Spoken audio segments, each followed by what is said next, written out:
Welcome back to my channel. ಇವತ್ತು actually Thursday Varamahalakshmi ಹಬ್ಬದ vlog ಆಗಿರುತ್ತೆ ನಂದು. ಸೊ ಥರ್ಸ್ಡೇನೆ ವ್ಲಾಗ್ ಸ್ಟಾರ್ಟ್ ಮಾಡಿದ್ದೀನಿ, ಯಾಕೆಂದ್ರೆ ಥರ್ಸ್ಡೇ ತುಂಬಾನೇ ಪ್ರಿಪ್ರೇಷನ್ಸ್ ಇರುತ್ತೆ. ಆಲ್ಮೋಸ್ಟ್ ಇವಾಗ ಟೈಮ್ 6:45 ಆಗಿದೆ. ನಾನು ಈಗಷ್ಟೇ ಕಂಪನಿಯಿಂದ ಬಂದು ವ್ಲಾಗ್ ಸ್ಟಾರ್ಟ್ ಮಾಡಿದೆ. ಎಲ್ಲ ಪ್ರಿಪ್ರೇಷನ್ಸ್ ಎಲ್ಲಾನು ಶೂಟ್ ಮಾಡಿಕೊಂಡು, ಜೊತೆಗೆ ವರಮಹಾಲಕ್ಷ್ಮಿ ಹಬ್ಬದ್ದು ಕೂಡ ಇಲ್ಲೇ ಕಂಟಿನ್ಯೂ ಆಗುತ್ತೆ ಇದೇ ವ್ಲಾಗ್ ಅಲ್ಲಿ. 1 ಮಂತ್ ಇಂದ ಏನೆಲ್ಲ ಮಾಡ್ಬೇಕು ಅಂತ ಶಾಪಿಂಗ್ ಮಾಡ್ಕೊಂಡು ಪ್ರತಿಯೊಂದನ್ನು ಎಲ್ಲ ರೆಡಿ ಮಾಡ್ಕೊಂಡಿದ್ದೀನಿ. ಇವತ್ತು ಫೈನಲ್ ಆಗಿ ಹಬ್ಬನೇ ಬಂದ್ಬಿಟ್ಟಿದೆ. ಸೊ ಎಲ್ಲ ಪ್ರಿಪ್ರೇಷನ್ ಮಾಡ್ಕೊಬೇಕು ನಾಳೆ ಹಬ್ಬಕ್ಕೆ. Let's start the video.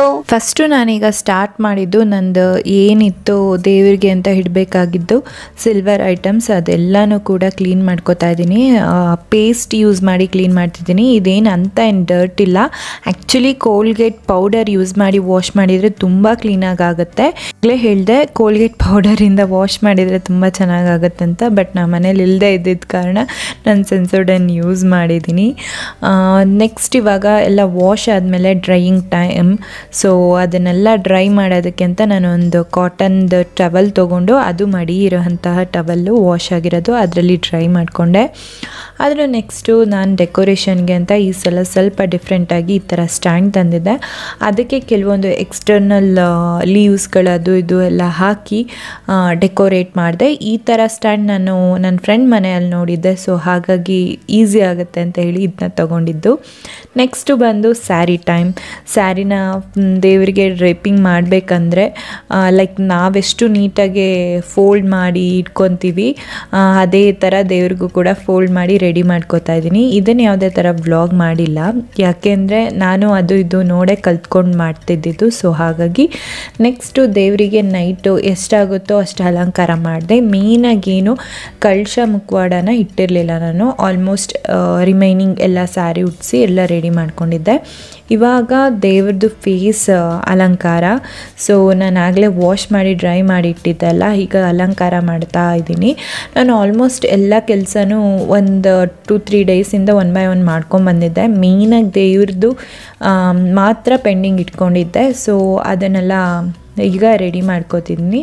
ಫೇಸಿಗಂತೂ ಈ ಸಲ ಸ್ವಲ್ಪ ಡಿಫ್ರೆಂಟಾಗಿ ಏನಾದರೂ ಮಾಡೋಣ ಅಂತ ಅಂದ್ಕೊಂಡು ಸ್ಟಿಕ್ಕರ್ಸ್ ಆ ಥರ ಎಲ್ಲ ನಾನು ಹಾಕ್ತಿರ್ಲಿಲ್ಲ, ನ್ಯಾಚುರಲಾಗಿ ಕುಂಕುಮನೇ ಇಡ್ತಿದ್ದೆ. ಬಟ್ ಈ ಸಲ ನಾನು ಸ್ಟಿಕ್ಕರ್ ಯೂಸ್ ಮಾಡಿದ್ದೀನಿ. ಅದನ್ನ ಹಾಕಿದಾಗ ಏನೋ ಒಂಥರ ದೇವ್ರದ್ದು ಕಳೆ ಅನಿಸ್ತಿತ್ತು. ಸೊ ಇಯರಿಂಗ್ಸ್ ಹಾಕಿ ಈವನ್ ಈ ಅರ್ಶಿನದ ಕೊಂಬು ಕಟ್ಟೋದು ತುಂಬ ಒಳ್ಳೆಯದು ಅಂತ ಹೇಳ್ತಾರೆ. ಸೊ ಹಾಗಾಗಿ ಅದನ್ನೇ ಹಾಕಿದ್ದೀನಿ. ನೆಕ್ಸ್ಟು ದೀಪನೂ ಅಷ್ಟೇ. ದೀಪನೂ ಎಲ್ಲ ವಾಶ್ ಮಾಡಿದ್ದರಿಂದ ಅದಕ್ಕೂ ಎಲ್ಲ ಕುಂಕುಮ ಇಟ್ಕೊಂಡು ಎಣ್ಣೆ ಬತ್ತಿ ಎಲ್ಲ ರೆಡಿ ಮಾಡಿಟ್ಟೆ. ನಂತರ ನಾನು ರಂಗೋಲಿ ಕೂಡ ಬಿಟ್ಟೆ. ಈ ವರ್ಷ ಸ್ವಲ್ಪ ನನಗೆ ಸ್ಪೇಸ್ ಇದೆ ಮನೆ ಹತ್ರ ರಂಗೋಲಿ ಬಿಟ್ಕೊಳ್ಳೋದಕ್ಕೆ. ಸೊ ಹಾಗಾಗಿ ರಂಗೋಲಿ ಎಲ್ಲ ಬಿಟ್ಟೆ, ಖುಷಿ ಆಯಿತು. ಮಾರ್ನಿಂಗ್ ಬೆಳಗ್ಗೆ 4 ಗಂಟೆಗೆ ಸ್ನಾನ ಮಾಡಿ ನಾನು ಓವರಾಲ್ ನೈಟೇ ನಿದ್ದೆ ಮಾಡಿಲ್ಲ. ಅಮ್ಮಂಗೆ ಗೊತ್ತಿಲ್ಲ, ಅಮ್ಮ ಅಂದ್ಕೊಂಡಿರ್ತಾರೆ ಕಮ್ಮಿ ಟೈಮ್ ನಿದ್ದೆ ಮಾಡಿರ್ತಾಳೆ ಅಂತ. ಆ್ಯಕ್ಚುಲಿ ಆಗಿ ಹೇಳಬೇಕಂದ್ರೆ ವ್ಲಾಗಲ್ಲಿ ಅವ್ರಿಗೆ ಗೊತ್ತಾಗುತ್ತೆ. ಇವತ್ತು ನಾನು ಓಲ್ ನೈಟ್ ನಿದ್ದೆ ಮಾಡಿಲ್ಲ. ಸ್ನಾನ ಮಾಡಿ ಡೈರೆಕ್ಟ್ ಹಾಗೇ ಪೂಜೆಗೆಲ್ಲ ರೆಡಿ ಮಾಡ್ತಿದ್ದೀನಿ. ನಂದು ಈ ಪೂರ್ತಿ ಜಾಗರಣೆನ ನಾನು ನನ್ನ ದೇವರಿಗೆ ಅರ್ಪಿಸ್ಬಿಡ್ತೀನಿ. ಅಷ್ಟು ಶ್ರದ್ಧೆಯಿಂದ ತುಂಬ ಆಸಕ್ತಿಯಿಂದ ಮಾಡುವಂಥ ಫೆಸ್ಟಿವಲ್ ಇದು. ಪ್ರತಿ ವರ್ಷ ನಾನು ಎಲ್ಲ ಹಬ್ಬನೂ ಸೆಲೆಬ್ರೇಟ್ ಮಾಡ್ತೀನಿ. ಬಟ್ ತುಂಬಾ ಶ್ರದ್ಧೆ, ತುಂಬ ಭಯಭಕ್ತಿಯಿಂದ ಮಾಡುವಂಥ, ತುಂಬ ಇಷ್ಟಪಟ್ಟು ಮಾಡುವಂತಹ ಹಬ್ಬ ಅಂತಲೇ ಹೇಳ್ಬೋದು ವರಮಹಾಲಕ್ಷ್ಮಿ ಹಬ್ಬ.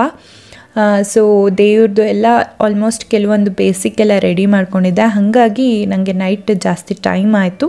ಈಗ ನಾನೇನು ಫೇಸ್ ಅಲಂಕಾರ ಮಾಡಿದ್ದೆ ಅದನ್ನು ಎಲ್ಲ ಇಟ್ಟು ಕಳಶನ ಈ ಸಲ ಸ್ವಲ್ಪ ಡಿಫ್ರೆಂಟಾಗಿ ಲಕ್ಷ್ಮಿ ಮುಂದೆ ಕಳಶ ಒಂದು ಇಟ್ಟಿದ್ದೀನಿ. ಅದನ್ನು ಆ್ಯಕ್ಚುಲಿ ನನಗೆ ನಮ್ಮ ಮನೆಯಲ್ಲಿ ಇಡಲ್ಲ. ಫಸ್ಟ್ ಟೈಮ್ ನಾನು ಟ್ರೈ ಮಾಡಿದ್ದು. ಅದನ್ನು ವಿಷ್ಣು ದೇವರು ಅಂತ ಹೇಳ್ತಾರೆ. ಲಕ್ಷ್ಮೀ ದೇವತೆ ಜೊತೆ ಯಾವಾಗಲೂ ನಮ್ಮದು ವಿಷ್ಣು ದೇವರು ಇರುತ್ತಲ್ಲ, ಸೊ ಆ ಥರ ಅಂತ ಹೇಳಿ ಕೆಲವ್ರು ಇಡ್ತಾರಂತ. ನಾನು ಈ ವರ್ಷ ಇಡೋಣ ಅಂತ ಹೇಳಿ ಇಟ್ಟಿದ್ದೀನಿ. ಲಕ್ಷ್ಮಿಗೆ ಈ ಗಲ್ಲಕ್ಕೆ ಅರಿಶಿನ ಹಾಕೋದ್ರಿಂದ ಆ ಕಳೆ ಬರುತ್ತಲ್ಲ, ತುಂಬಾ ಚೆನ್ನಾಗಿ ಅನಿಸುತ್ತೆ. ನನಗಂತೂ ತುಂಬ ಖುಷಿ ಆಯಿತು ದೇವ್ರನ್ನ ಆ ಥರ ನೋಡಿ. ಈ ಸಲ ಸ್ವಲ್ಪ ಡಿಫ್ರೆಂಟಾಗೇ ಮಾಡಿದ್ದೀನಿ. ಯಾರು ಲಾಸ್ಟ್ ಇಯರ್ ವ್ಲಾಗ್ ನಾನು ನೋಡಿರ್ತೀರ ಗೊತ್ತಾಗಿರುತ್ತೆ. ಆಲ್ಮೋಸ್ಟ್ ಕಾಲೆಲ್ಲ ನಾನು ಲಾಸ್ಟ್ ಇಯರ್ ಹಾಕೇ ಇರಲಿಲ್ಲ. ಈ ವರ್ಷ ಕಾಲು ಹಾಕಿದ್ದೀನಿ, ಜಡೆ ಬಿಲ್ಲೆ ಹಾಕಿದ್ದೀನಿ. ತುಂಬಾ ಖುಷಿ ಆಯಿತು. ಓವರಾಲ್ ಈ ಥರ ಇತ್ತು ನಾನು ಅಲಂಕಾರ ಮಾಡಿದ್ದಿದ್ದು. ಲಕ್ಷ್ಮಿಗೆಲ್ಲ ಅಲಂಕಾರ ಮಾಡಿ ಈಗ ನಮ್ಮಿಬ್ರಿಗೂ ಕೈಗೆ ದಾರ ಕಟ್ಕೋಬೇಕಲ್ಲ ಹೂವಿಂದು, ಸೊ ಅದನ್ನು ಎಲ್ಲ ರೆಡಿ ಮಾಡ್ಕೋತಾ ಇದ್ದೀನಿ. ಈ ಸಲ ನಾನು ಅರ್ಶಿನದ ದಾರನೇ ತೊಗೊಂಬಂದಿದ್ದೆ. ಪ್ರತಿ ಸಲ ನಾನು ಅರ್ಶಿನದ ದಾರ ಮಾಡ್ಕೋತಿದ್ದೆ, ಬಟ್ ಈ ಸಲ ಫಾರ್ ದ ಚೇಂಜ್ ಅರ್ಶಿನದ ದಾರ ತೊಗೊಂಬಂದೆ. ಓವರಾಲ್ ನಾನು ಸೆಟಪ್ ಮಾಡಿರೋ ದೇವ್ರದ್ದು ಮುಂದೆ ಈ ಥರ ಇದೆ. ನನಗಂತೂ ಲಕ್ಷ್ಮಿ ನೋಡಿ ತುಂಬಾ ಖುಷಿ. ಅಲಂಕಾರ ಮಾಡೋದಕ್ಕಂತೂ ಇನ್ನೂ ಖುಷಿ ನನಗೆ. ಮಾರ್ನಿಂಗ್ 4 o'clock ಎಲ್ಲ ರೆಡಿ ಮಾಡೋಕ್ಕೆ ಸ್ಟಾರ್ಟ್ ಮಾಡಿದೆ ಅಂದೆ ಅಲ್ಲ, ಸೊ ಈಗ ನಾನು ದೀಪ ಹಚ್ಚಿ ಪೂಜೆ ಮಾಡೋಷ್ಟೊತ್ತಿಗೆ 5 o'clock ಆಗಿತ್ತು. ಆಲ್ಮೋಸ್ಟ್ 6-6:30 ಅಷ್ಟೊತ್ತಿಗೆ ನನ್ನ ಕಂಪ್ಲೀಟ್ ಪೂಜೆನೇ ಮುಗ್ದಿತ್ತು. ವಿಡಿಯೋದಲ್ಲಿ ಸ್ವಲ್ಪ ಫಾಸ್ಟ್ ಫಾರ್ವರ್ಡಿಂಗ್ ಹಾಕಿರೋದಕ್ಕೆ ಲೆಂತಿ ಹಾಕಬಾರ್ದು ಅಂತ. ನಿಮಗೆ ಪೂಜೆ ಮಾಡೋದು ನಾವು ತುಂಬ ಸ್ಪೀಡಾಗಿ ಕಾಣಿಸ್ತಿರುತ್ತೆ, ಸೊ ಇಗ್ನೋರ್ ಮಾಡಿ. ಏನು ಇಷ್ಟು ಬೇಗ ಪೂಜೆ ಮಾಡಿದಾರಾ ಅಂತ ಅಂದ್ಕೋಬೇಡಿ, ಅದು ಫಾಸ್ಟ್ ಫಾರ್ವರ್ಡಿಂಗ್ ಹಾಕಿದ್ದೀನಿ. ಸೊ ಹಾಗಾಗಿ ಪೂಜೆ ಎಲ್ಲ ಮುಗಿಸಿ ಮತ್ತೆ ನಾನು ಕಂಪನಿಗೆ ಹೊರಡಬೇಕಿತ್ತು, ಯಾಕೆಂದರೆ ನನಗೆ ಅವತ್ತಿನ ದಿನ ಹಾಲಿಡೇ ಇರಲಿಲ್ಲ. ಸೊ ಹಾಗಾಗಿ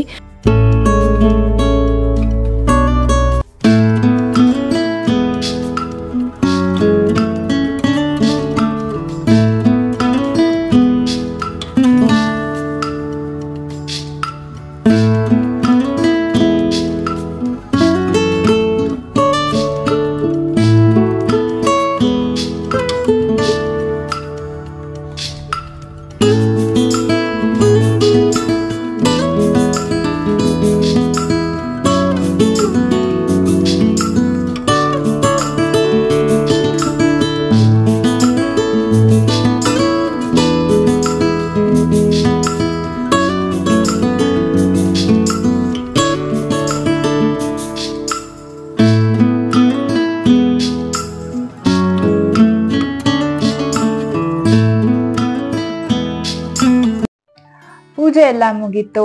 ಇವಾಗ ಬಾಗಿನ ರೆಡಿ ಮಾಡ್ಕೊಳ್ಳೋ ಟೈಮು. ಸೊ ನಾನು ರಾತ್ರಿ ಏನು ಮಾಡ್ಕೊಂಡಿರ್ಲಿಲ್ಲ, ಇವಾಗ ಮಾಡ್ಕೊಂಡು ಎಲ್ಲ ರೆಡಿ ಮಾಡಿ ಕಂಪ್ನಿಗೆ ಹೋಗ್ಬೇಕು ಇವತ್ತು, ಯಾಕೆಂದ್ರೆ ನನಗೆ ರಜೆ ಕೂಡ ಇಲ್ಲ. ಸೊ ನನ್ನ ಲಕ್ಷ್ಮಿನ ಟೇಕ್ ಕೇರ್ ನನ್ನ ಹಸ್ಬೆಂಡ್ ಮಾಡ್ತಾರೆ. ಸೊ ಅವ್ರಿಗೆಲ್ಲ ದೀಪದ ಎಣ್ಣೆ ಎಲ್ಲ ನೋಡ್ಕೊಳ್ಳೋದಕ್ಕೆ ಹೇಳಿ ಹೊರಡ್ಬೇಕು ನಾನೀಗ. ಸೊ ಬಾಗಿನಾಗ ಏನೇನೆಲ್ಲ ಇಟ್ಕೋತೀನಿ ನನ್ನ ಒಂದು ತೋರಿಸ್ತೀನಿ. ನಾನು ಆಲ್ರೆಡಿ ನನ್ನ ಶಾಪಿಂಗ್ ವ್ಲಾಗಲ್ಲೇ ತೋರಿಸಿದ್ದೆ ಈ ಥರ ಪ್ಲೇಟ್ಸ್ ತೊಗೊಂಡಿದ್ದೀನಿ ಅಂತ. ಸೊ ಒಂದನ್ನು ನಾನು ತೋರಿಸ್ತೀನಿ ಯಾವ ಥರ ಮಾಡ್ತೀನಿ ಅಂತ. ಸೊ ಇದೊಂದು ಪ್ಲೇಟು, ಅದಕ್ಕೆ ಬ್ಲೌಸ್ ಪೀಸು, ಅದ್ರ ಜೊತೆಗೆ ಎಲೆ ಅಡಿಕೆ ತುಂಬಾ ಇಂಪಾರ್ಟೆಂಟ್ ಅಂತ ಹೇಳ್ತಾರೆ. ನಾವು ಕೊಡುವಾಗ, ಯಾರಿಗೆ ಅರಿಶಿನ ಕುಂಕುಮ ಕೊಡುವಾಗ ಎಲೆ ಅಡಿಕೆ ಕೊಟ್ಟರೆ ತುಂಬ ಒಳ್ಳೆಯದು ಅಂತ ಹೇಳ್ತಾರೆ ನಮ್ಮ ಮನೇಲೆಲ್ಲ. ಸೊ ಎಲೆ ಅಡಿಕೆ, ಅದ್ರ ಜೊತೆಗೆ ನಾನು ಹೇಳಿದ್ದೆ ಬ್ಯಾಂಗಲ್ಸು, ಅರಿಶಿನ ಕುಂಕುಮ ಎಲ್ಲ ಇಡುವಂಥದ್ದು ಒಂದು ತೊಗೊಂಬಂದಿದ್ದೀನಿ ಅಂತ. ಇದ್ರ ಜೊತೆಗೆ ಫ್ರೂಟ್ಸ್,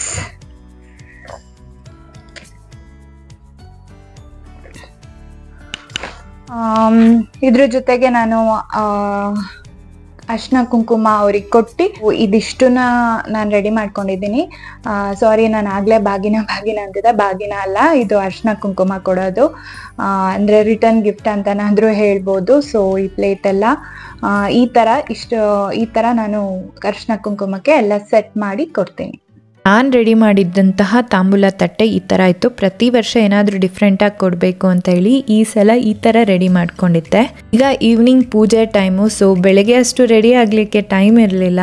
ಸೊ ಈವ್ನಿಂಗ್ ಚೆನ್ನಾಗಿ ರೆಡಿ ಆಗಬೇಕಂತ ಹೇಳಿ ನಾನು ಔಟ್ಫಿಟ್ ಎಲ್ಲ ಕಂಪ್ಲೀಟ್ ಈ ಥರ ರೆಡಿ ಮಾಡಿ ಇಟ್ಕೊಂಡಿದ್ದೆ. ಸೊ ನನ್ನ ಕಂಪ್ಲೀಟ್ ಔಟ್ಲುಕ್ ಈ ಥರ ಇತ್ತು. ಸ್ಯಾರಿ ಬಂದು ನನಗೆ ಗಿಫ್ಟೆಡ್ ಆಗಿ ಬಂದಿತ್ತು, ನನ್ನ ಸಿಸ್ಟರ್ ಇನ್ಲಾ ಗಿಫ್ಟ್ ಆಗಿ ಕೊಟ್ಟಿದ್ರು. ಸೊ ಅವರಿಗೆ ಐ ಹೋಪ್ ವಿಡಿಯೋದಲ್ಲಿ ನೋಡಿ ಖುಷಿಯಾಗಿರುತ್ತೆ. ಈ ಸ್ಯಾರಿನ ಆ್ಯಕ್ಚುಲಿ ತುಂಬ ಚೆನ್ನಾಗಿ ಕಾಣಿಸ್ತಿತ್ತು, ಕಲರ್ ಕಾಂಬಿನೇಷನ್ ಅಂತೂ ತುಂಬ ಚೆನ್ನಾಗಿದೆ. ಇವನ್ ನಮ್ಮ ಮನೆಯಲ್ಲೂ ಒಳ್ಳೊಳ್ಳೆ ಕಾಂಪ್ಲಿಮೆಂಟ್ಸ್ ಬಂತು. ನನ್ನ ತಂಗಿ ನನ್ನ ಅಮ್ಮನೂ ಹೇಳಿದರು ಕಲರ್ ಕಾಂಬಿನೇಷನ್ಸ್ ತುಂಬ ಚೆನ್ನಾಗಿದೆ, ನಿನಗೆ ತುಂಬ ಲುಕ್ಕಾಗಿ ಕಾಣ್ತಾ ಇದೆ ಅಂತ ಹೇಳಿದರು. ನಿಮಗೆ ಹೇಗೆ ಅನಿಸ್ತಿದೆ ನನ್ನ ಈ ಔಟ್ಫಿಟ್, ಸ್ಯಾರಿ ಎಲ್ಲ ಕಲರ್ ಕಾಂಬಿನೇಷನ್ ನನಗೆ ಸೂಟ್ ಆಗ್ತಿದೆ ಏನು ಅಂತ ಕಮೆಂಟ್ ಮಾಡಿ ತಿಳಿಸಿ. ಮಾರ್ನಿಂಗ್ ಹೇಗೆ ಪೂಜೆ ಮಾಡಿದ್ವೋ ಅದೇ ಥರ ಈವ್ನಿಂಗು ಕೂಡ ಮಾಡಿದ್ವಿ.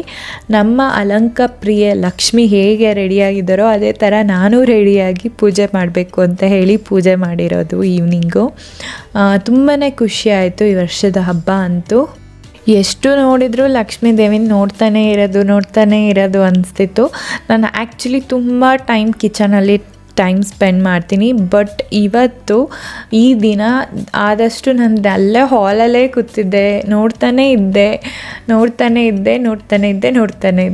ಅಷ್ಟು ನೋಡ್ತಾನೆ ಇದ್ದೆ ದೇವ್ರನ್ನ. ನಾನು ಈವ್ನಿಂಗ್ ಪೂಜೆ ಮಾಡುವಾಗ ಕುಂಕುಮಕ್ಕೆ ಅಂತ ಹೇಳಿ ಪಕ್ಕದ ಮನೆಯವರೆಲ್ಲ ಬಂದು ಕರಿತಾ ಇದ್ರು. ಸೊ ನಾನು ಅವ್ರನ್ನ ಹೋಗಿ ಕರೆದ್ಬಿಟ್ಟು ಬಂದೆ. ನನಗೆ ಆ್ಯಕ್ಚುಲಿ ನೇಬರ್ಸ್ ಎಲ್ಲ ಅಷ್ಟು ಪರಿಚಯ ಇಲ್ಲ, ಯಾಕೆಂದರೆ ನಾನು ಮಾರ್ನಿಂಗ್ 9ಗೆ ಕಂಪನಿಗೆ ಹೋದೆ ಅಂದರೆ ನಾನು ಬರೋದೇ ಈವ್ನಿಂಗ್ 6:30, 7 ಆಗಿರುತ್ತೆ. ಸೊ ಮನೆಯೊಳಗೇ ನನಗೆ ಕುಕ್ಕಿಂಗ್ ಅದು ಇದು ಇರುತ್ತೆ. ಮಾರ್ನಿಂಗು ಅಷ್ಟೇ ಎದ್ದ ತಕ್ಷಣ ಕುಕ್ಕಿಂಗ್ ಮಾಡಬೇಕು, ಮಧ್ಯಾಹ್ನ ಬಾಕ್ಸಿಗೆ ರೆಡಿ ಮಾಡ್ಕೋಬೇಕು, ಅದೇ ಬ್ಯುಸಿಯಲ್ಲಿರ್ತೀನಿ. ವೀಕೆಂಡ್ಸ್ ಊರಿಗೆ ಹೋಗ್ತೀನಿ ಅಥವಾ ವೀಕೆಂಡ್ಸ್ ಏನಾದರೂ ಒಂದು ಕೆಲಸ ಇರುತ್ತೆ ಬ್ಯಾಂಗ್ಳೂರಲ್ಲೂ ಕೂಡ. ಸೊ ಹಾಗಾಗಿ ಅಷ್ಟು ನನಗೆ ಯಾರೂ ನೇಬರ್ಸ್ ಪರಿಚಯ ಇಲ್ಲ. ಬಟ್ ಈ ಹಬ್ಬದ ಮೂಲಕ ಒಂದು 3-4 ಜನ ನೇಬರ್ಸ್ ಪರಿಚಯ ಆದರು. ಅವರು ಅವ್ರ ಮನೆಗೆ ಕುಂಕುಮಕ್ಕೆ ಕರೆದ್ರು, ನಾನು ಅವ್ರ ಮನೆಗೆ ಕುಂಕುಮಕ್ಕೆ ಹೋಗಿದ್ದು ಬಂದೆ. ತುಂಬಾ ಖುಷಿ ಆಯಿತು.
ಮಾರನೇ ದಿನಕ್ಕೂ ಕೂಡ ನಮ್ಮ ಮನೆಯಲ್ಲಿ ಪೂಜೆ ಇತ್ತು. ಸೊ ಏನು ಪೂಜೆ ಏನು ಅನ್ನೋದೆಲ್ಲ ನಿಮಗೆ ನೆಕ್ಸ್ಟ್ ವ್ಲಾಗಲ್ಲಿ ಗೊತ್ತಾಗುತ್ತೆ. ನನ್ನ ನೇಬರ್ಸ್ಗೆ ಈ ಥರ ರೆಡಿ ಮಾಡ್ಕೊಂಡಿದ್ದೆ ತಾಂಬೂಲದ್ದು ಒಂದು ವ್ಯಾಲೆಟ್ ಮತ್ತು ಬ್ಲೌಸ್ ಪೀಸು, ಅದ್ರ ಜೊತೆಗೆ ಬಳೆ ಮತ್ತು ಒಂದು ಫ್ರೂಟ್ ಇಟ್ಟಿದ್ದೆ. ಇವನ್ ಅವರು ಎಲ್ಲ ತಾಂಬೂಲಕ್ಕೆ ಬಂದು ತೊಗೊಂಡು ಹೋದರು. ನಾನು ಅವ್ರ ಮನೆಗೆ ಹೋದಾಗ ಅವ್ರು actually they are from Hyderabad, ಅಂದರೆ ಆಂಧ್ರ ಸೈಡ್ ಅವರು. ಸೊ ಈ ಥರ ಕಾಲಿಗೆಲ್ಲ ಅರಿಶಿನ ಹಚ್ಚಿ ಅವ್ರು ನಮ್ಮ ಬ್ಲೆಸ್ಸಿಂಗ್ಸ್ ತೊಗೊಂಡು ಮಾಡ್ತಾರೆ. ಫಸ್ಟ್ ಟೈಮ್ ಈ ಥರ ನಾನು ಕುಂಕುಮ ತೊಗೊಂಡಿದ್ದು, ತುಂಬಾ ಖುಷಿ ಆಯಿತು. ಈ ವ್ಲಾಗ್ ಅಪ್ಲೋಡ್ ಮಾಡೋ ಅಷ್ಟೊತ್ತಿಗೆ ಎಲ್ಲರದ್ದು ವರಮಹಾಲಕ್ಷ್ಮಿ ಹಬ್ಬ ಆಗಿರುತ್ತೆ. ಆದ್ರೂ ಬಿಲೇಟೆಡ್ ಮಹಾಲಕ್ಷ್ಮಿ ಹಬ್ಬದ ಆರ್ಥಿಕ ಶುಭಾಶಯಗಳು. ಇನ್ನು ಯಾರೆಲ್ಲ ನನ್ನ ಚಾನಲ್ಗೆ ಸಬ್ಸ್ಕ್ರೈಬ್ ಮಾಡದೆ ನೋಡ್ತಿದ್ದೀರಾ, ಆದಷ್ಟು ಬೇಗ ಸಬ್ಸ್ಕ್ರೈಬ್ ಮಾಡಿ ಅಂತ ಹೇಳ್ತಾ ಥ್ಯಾಂಕ್ ಯು.